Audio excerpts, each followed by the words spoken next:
Почитувани гледачи, ова се вестите на Слободна Македонија. Јас сум Кристина Костова, а од денешните вести кои власта не сака да ги знаете, издвојуваме. Масовен митинг на Сојузот за иднината во Битола. Огромен скандал со предизборни манипулации од власта.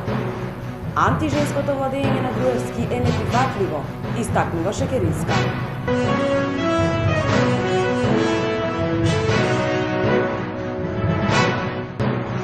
Вчера вечер Сојузот за иднината одржа масовен митинг во Битола.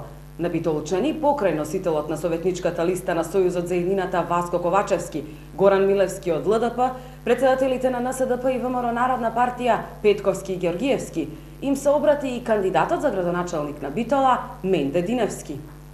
Овие луѓе не се дојдени поради страв или за дневница, туку вечерва овде се присутни битолчани загрижени за иднината на своите деца. Ајде Талевски, снимајте, бројте и пребројте, анализирајте што ви се случи вечерва во Битола. Ако сакаш да бркаш кашпадајлак, ќе ти кажам, плоштадот треба да се шири, ама нема ти да го шириш, туку ние, заедно со битолчани, после 24 март.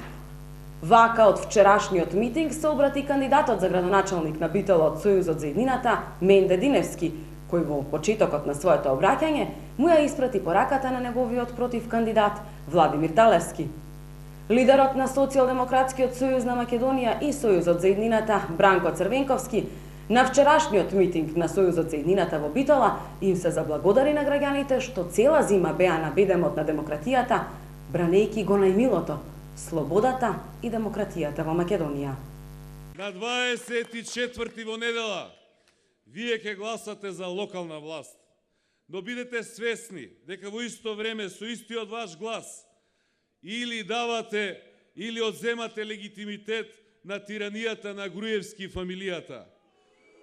Затоа, драги пријатели, и тој и сите министри се вака растрчани овие денови ширум земјава. Не затоа што многу се секираат во какви општини ќе живеете вие, почитувани граѓани, туку затоа што чувствуваат, гледаат, слушаат дека се ближи денот, дека ги чека голема, тешка народна казна. Огромен скандал со предизборни манипулации од власта. На денешната пресконференција, членот на извршниот одбор на Социјалдемократскиот сојуз на Македонија Игор Ивановски обзнани огромен скандал дека ВМРО-ДПМНЕ се впушта во нови, сериозни предизборни манипулации. Најскандалозен пример дека се работи за класична изборна измама е адресата Максим Горки, број 11, плес 1, стан 2, каде се запишани, верували или не, 60 лица. Основано да се сомневаме дека се работи за изборна измама на режимот. Говори фактот што дел од становите на кои се водат овие фантомски гласачи се во собственост на јавното предпријатие за стопанизување со стамбени деловен простор, за што за еден од тие станови ќе ви покажеме и фактура за закупнина од ова јавно предпријатие, што ја најдовме пред напуштениот, празен стан. Но да порачаме дека ова е последно предупредување до ВМРО-ДПМНЕ. Ги повикуваме веднаш да се откажат од намерите да направат дрска изборна измама. Изборите мора да бидат фер и демократски. ВМРО-ДПМНЕ ја сноси одговорноста за легитимноста на овие избори и за последиците врз државата кој би ги предизвикал изборниот фалсификат. Пратеничката на СДСМ Равнила Шекеринска синоќа оствари срдечна средба со близу 700 жени членки на локалниот клуб на жени од СДСМ Гевгелија, при што стана збор за антиженската политика што ја води оваа власт. Шекеринска јасно порача: ваква антиженска власт ние не сакаме. Деновиве одат реклами на владините медиуми под наслов "Време е за бебе". Убава мисла и убава идеја да се зборува за богатството во нашиот живот, но кога ќе ги погледнеме сите тие приказни за кои раскажува МРТВ, ќе видиме колку е голем јазот меѓу паролите и македонската реалност.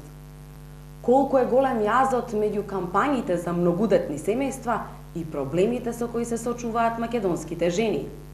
На 24 март имаме многу задачи, А ние како жени имаме уште една. Тоа е да ја казниме оваа власт, која сака да не сведе не само на мајки, туку и на машини за раѓање, а за чие што здравје, професија, среќа, успех, никој нема да размислува, истакна Шекеринска. Таа посочи на законите кои власта во отсуство на опозицијата од собранието ги изгласа по кратка постапка. Законите кои со ништо не ја заштитуваат жената што е во работен однос, жената со патолошка бременост не само што не е заштитена, туку уште еднаш утепана со намалени боледувања и примања. Несигурноста во следувањето на породилното боледување за младите мајки ако фирмата отиде во стечај или банкрот, се примените што Шекеринска ги посочи како потврда дека мајчинството во Македонија законски не е заштитено.